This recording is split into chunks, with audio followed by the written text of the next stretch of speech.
இன்னைக்கு ஒரு நாள் தாண்டி வாடி. நான் வரல சித்தி. ஏன் இவள கோயிலுக்கு வர சொல்லியா? ஏமா போக வேண்டியதானே? சித்தப்பா உன்னை யாராவது வீட்டுக்கு வர சொல்லிட்டு நீ போறப்ப அவங்க வீட்டுல இல்லைன்னா நீ என்ன பண்ணுவ? அதுக்கப்புறம் அங்க போவே மாட்டோமா? அப்படிதான் சித்தப்பா.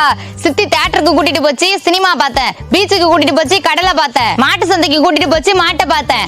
ஆட்டு சந்தைக்கு கூட்டிட்டு போச்சு, ஆட்டை பார்த்தேன். கோழி சந்தைக்கு கூட்டிட்டு போச்சு, கோழியை பார்த்தேன். ஆனா எந்த கோவிலுக்கு கூட்டிட்டு போனாலும் சாமியை பார்க்கவே முடியல. ஆத்தாடி, அக்காவுக்கு சாமி சொக்கா போட்டுட்டு நேர்ல வரணுமா? இந்த உலகத்தை படைச்சதே கடவுள் தாண்டி. அப்ப பேய் பிசாச படைச்சதும் கடவுள் தானே? வாணாண்டி, இதெல்லாம் நமக்கு வேணாண்டி. போடி. ஏமா இப்ப பகல் நல்ல வெளிச்சமா இருக்கு. 7 மணிக்கு மேல எப்படி இருக்கும்? இருட்டா இருக்கும். இருட்டுன்னு ஒண்ணு கிடையாதுமா. இப்ப பகல் வெளிச்சமா இருக்கா?